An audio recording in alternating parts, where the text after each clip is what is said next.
everybody, my name's Ashley Mullins, and every Sunday I put out these videos on self-improvement, how to rewire your brain, mental health, addiction.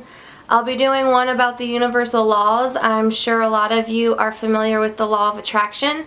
That is just one of the universal laws.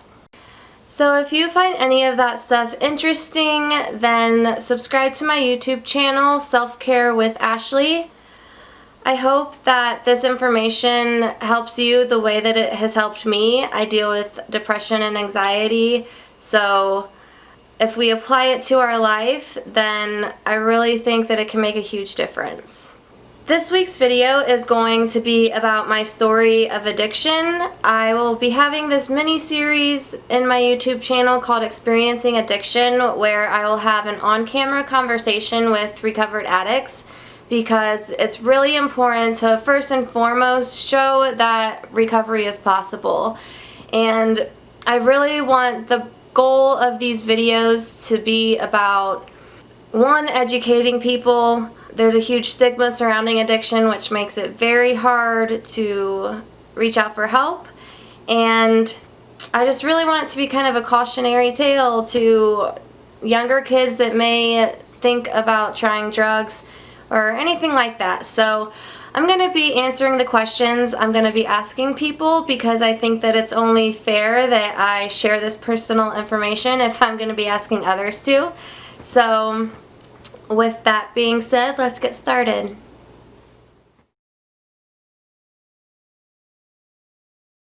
I am a state certified peer recovery specialist, and so I pretty much, help addicts get into treatment.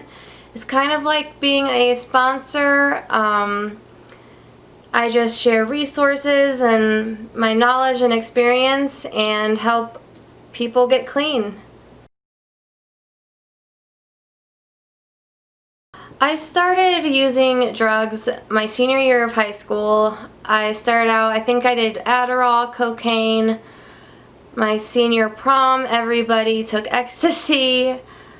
Not that this is funny, it's just kind of wild thinking about it and talking about it, and some of this information is kind of hard for me to share, and I'm one of those people that kind of laughs when they're nervous. So yeah, I did ecstasy my senior prom, and then obviously I smoked weed, but that's kind of where my use started. It was never an addiction thing, and then I went to Bowling Green, and of course, I was gonna say it's a huge party school, but what college isn't a huge party school? I did mushrooms, acid, just pretty much anything, like literally anything you can think of. I tried it, except for heroin. That's not yet, but I never had a problem with it,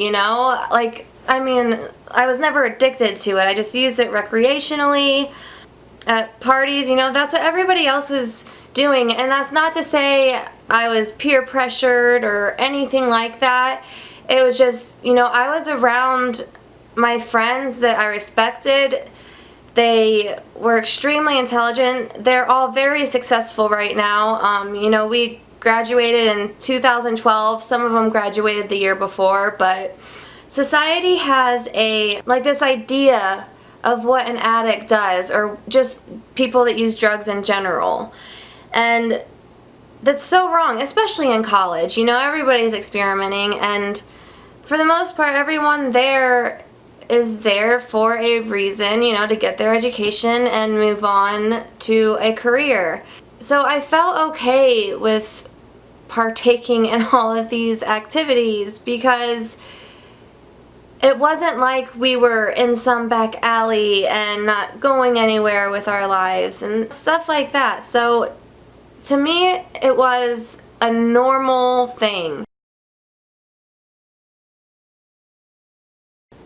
No one in my family dealt with drugs or alcohol, not to my knowledge at least. I didn't know any friends or anyone before I became addicted. So to me, like, yeah, everybody said, like, your parents and, you know, DARE and everything taught you that drugs were bad, but of course they're supposed to say that kind of stuff. So I never really took it to heart. I never had a reason to. I never, you know, no one talked about withdrawal or anything like that. Like, yes, I was aware of the fact that people got addicted, but I never truly understood the meaning of addiction. And that's kind of why I want to do these videos, because it's so important to have people share their stories, because it's firsthand experience. It's more credible than just some cop coming in and talking to a classroom saying, don't do drugs, they're bad, you'll get arrested. Like, that doesn't do anything. That doesn't resonate with people. But when recovered addicts actually go in and share their story,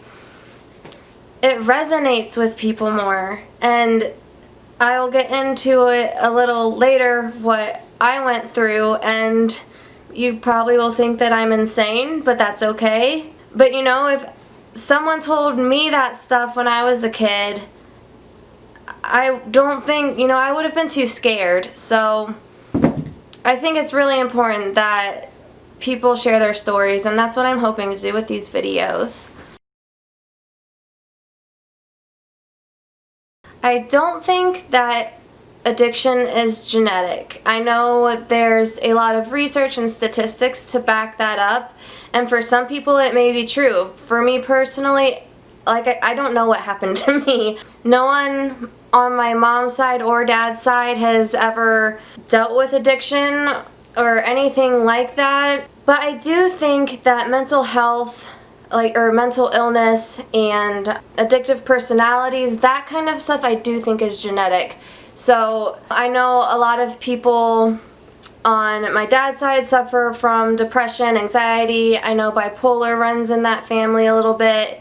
So because I got that, I inherited that, I just dealt with it with drugs, you know. It was just my experience of life led me to that, and the choices I made led me to drugs. And I never used drugs as a coping mechanism until my senior year at Bowling Green. So I started doing heroin when I met this guy. I went to Bowling Green for media communications, and I loved doing music videos, and I met this guy. He was busking. For those of you that don't know, it's when musicians go out in the street and perform. So him and his friends were doing that, and was like, this guy's really talented. And I later found out he did pills, and I didn't know about the heroin yet. I knew he, like, smoked weed and did pills and stuff, and you know, at the time I did too, just recreationally. So yeah, that's just kind of how we bonded over this, you know, drug use and music too. Then I wasn't looking at it as an escape, but I had lost my grandpa not recently, but back then it was recently, so that was really hard. So when my grandpa passed away, that obviously kind of threw me for a loop. No one deals with death very well, but I especially, you know, I didn't know that I was bipolar then, but I feel everything so intensely, and I'm either very high or very low. So I never used drugs as a coping mechanism until a little after that. Back then I didn't think that it was an escape. It was just fun, and it was a distraction, I guess. But then towards graduation, I was even high on heroin, like, during my graduation, which, you know, what are you gonna do about it now? Because that time in my life, I still hadn't dealt with my grandpa's death. I had no direction. You know, you're supposed to go to college and then start your career, and I had just no idea what I was supposed to do with my life. So I think then is when I really started using it as a coping mechanism. Before that, it was all recreational. It just kind of happened, and I know That's kind of weird to say, especially for those of you that think that addiction is a choice. Everybody else always said drugs are bad, but in my experience, I tried everything else. I never got addicted. I never felt the need to always do it. So when I was offered heroin, I was like, I mean, everyone said cocaine and stuff was bad too, but I did that and I'm fine. So that was just kind of my mindset. I didn't really know that it was a problem until later on. I do remember though when I first started withdrawing, I didn't even know that that's what was happening at the time, but I was with my friend and I was telling him I couldn't function, like I couldn't get out of bed, I felt depressed, and just, you know, overall describing to him how I was feeling, and he's like, dude, you're withdrawing. And I was like, what? That's a thing? This is what it feels like? So, you know, I was getting stuff in Toledo at the time, so I went and got some, and just like magic, I just was so happy. I wanted to start the day. I felt just euphoric. There's no other way to describe it. And it didn't even like dawn on me like, hey, you better slow down if this is how it's gonna make you feel. Like, I didn't think like that. I should have, obviously, looking back, but you know, I didn't think that I was escaping my problems at the time. I just knew that it made me feel good. And for those of you that don't know, the reason people withdraw and get so depressed, when you use drugs, it releases dopamine and all of these feel-good chemicals in your brain. So when you repetitively use drugs, you're literally teaching your brain to produce more feel-good chemicals. And, sorry, my cat is making noise.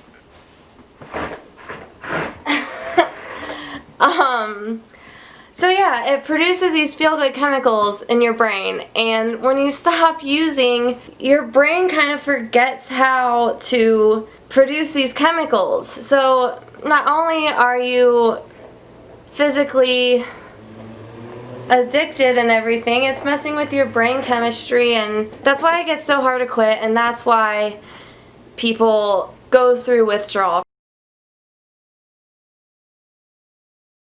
When I started realizing that, you know, I needed drugs to kind of function, it did kind of start dawning on me like, you have a problem, but it still, you know, it didn't get to the point where my life was messed up. I still was making money, and, you know, I still was living. It's kind of like a functioning alcoholic. I mean, I'm sure everybody's heard of that, and you know somebody that can drink beer all day and still function and just do normal things.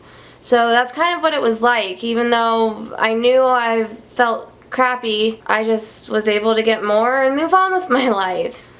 When it did really hit me that holy shit, I messed up, it was when I was living in Bowling Green. I stayed in Bowling Green after I graduated college, and I was on my way to pick my boyfriend at the time up from jail, and I wrecked my car.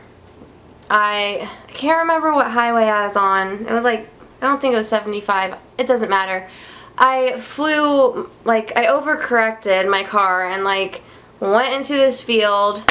I wasn't hurt, thank God, but 3 of my tires flew off. Like, it was bad. But because I didn't have a car anymore, I had to move in with my mom and stepdad in Ada. They were living in Ada at the time because my mom was going to law school. So that is when reality came crashing down. Like I said, I experienced a little bit of withdrawal, but I had no idea what I was in for. This was the first time that I had no choice not to use, because I lived in Ada, out in the country. It's in the middle of nowhere. I didn't have a car. I didn't know anybody. And I do want to say that they did the best that they could. My mom and my stepdad, God bless them, they were so loving and compassionate, and I am very, very lucky that they treated me with love and understanding, because I know a lot of people including some of my other family, they don't handle it as well. So I'm very thankful for my mom and my stepdad being there for me. This is the part that's going to make me sound absolutely insane, and I was at the time. What can I say? When you're withdrawing, you get chills. I mean, it is kind of like having the flu, except way more extreme. And everybody kind of experiences their symptoms. Like, I've heard people say their stomach symptoms are worse. For me, it's like the restlessness. That part was terrible. And insomnia is a symptom. Psychosis is literally a symptom. And I was losing my mind, one, from lack of sleep, and then two, just my brain was so used to having these chemicals pumped into my brain, and I really just lost my mind. So when I was in Ada, I don't even remember exactly how long, it kind of just blurs together, but I couldn't sleep and I couldn't stop crying, so I would hold my breath trying to make myself pass out, and I would literally punch myself in the face, and I would like dig my nails into my skin, like just to make myself bleed. And I never understood why people cut themselves until then, because it really, like, my thoughts were racing, but like not, I just can't explain it at all. So it just makes you focus on anything except your mind. Like, it just gives your brain something to focus on. And I remember just being so cold constantly. I like lived in the bathtub, and it was just freaking terrible. And so that's why it's really important to seek medical help if you are going through that. Don't try to get clean on your own. You need counseling and everything, because when you're addicted, there's an underlying issue there. There's some sort of trauma or something that you're not dealing with that needs to be addressed so that you can live a happier life and you can build a life that you don't want to escape from constantly. I do think the way society views addicts is a huge problem. I know personally, it was like maybe 2 years of me wanting to get clean but didn't know how to ask for help. I knew that my family, well, part of my family would judge me, and just society in general, you know, you're looked at like the scum of the earth, and why would anybody ever want to ask for help if that's how they are going to be looked at? It's so important to face addiction with compassion and understanding. I hate interventions. I think that is the worst way you could possibly ever go about confronting an addict. You know, if I would have been confronted that way, it would have pushed me further down, because addicts use to get away from their negative feelings. So when they're feeling ashamed and guilty and they want to change but they don't know how, all of this is just perpetuating the problem, because they're looking for relief the only way that they know how, and that's using drugs. Like I was saying, it was like 2 years of me wanting to get clean but not knowing who to reach out to or anything like that. And in those 2 years, I could have overdosed easily. So I hope my family and people that judged me for everything think about that. And yeah, and interventions, you're gonna take everybody that you love and sit around and tell them, if you don't change, then you're cut out of our lives. It's hard for anybody to change in the first place, and that's just confirming all of those negative feelings. And it's like, that's how you feel about me? Like, that's how I'm already feeling about myself. I don't want to be in my life right now. So intervention's just not the way to go about doing it. There's so many other resources and things that can help in much better ways. When you want to stop and you can't, it's really like you form this split personality. Through addiction in general, you kind of have your addict side and who you are, and you totally lose your identity going through addiction, and that's why it's so hard to recover and get back to who you were, because you completely lose yourself. All you know is that you need drugs. You need it as much as you need food, if not more. There were times when I had enough money for either food or drugs, and I chose drugs. I mean, it's almost impossible to explain. It's like trying to explain what the color blue looks like to a colorblind person. You can explain it all you want, and you can read about it all you want and describe it, but you're not going to know how insanely hard it is to get better and to climb yourself out of that, because all addicts come to a point in their addiction where they know that they have a problem and they just don't know how to solve it. And like I said, when you know you're going to be looked down on so much, it makes it that much harder to reach out for help. It did take me, I have no idea, maybe like 6-ish times trying to get clean. I really can't describe what happens, you know, it just takes something in your brain to click. And, you know, that's why I think those organizations that pass out clean needles are so important. I know there's a lot of controversy surrounding that, but if you just imagine someone you love being an addict, like I said, it takes time for something in your brain to click, or to feel comfortable reaching out for help, or being ready to reach out for help. And if they don't have access to clean needles, you can end up dying from that, you know, infections or, you know, anything, if you are reusing needles or sharing needles. So places that pass out clean needles, I think, are so important, because it at least gives addicts a chance to stay alive until they can, you know, have a chance encounter with somebody or find the right counselor or whatever. And organizations like that don't just go around encouraging people to use. They're simply there to save a life, and they pass out information on different resources and treatment centers. So they're not just enabling addicts, they're keeping them safe. I do not think addiction is a choice. You know, trying drugs in the first place is a choice. I don't think anybody argues that.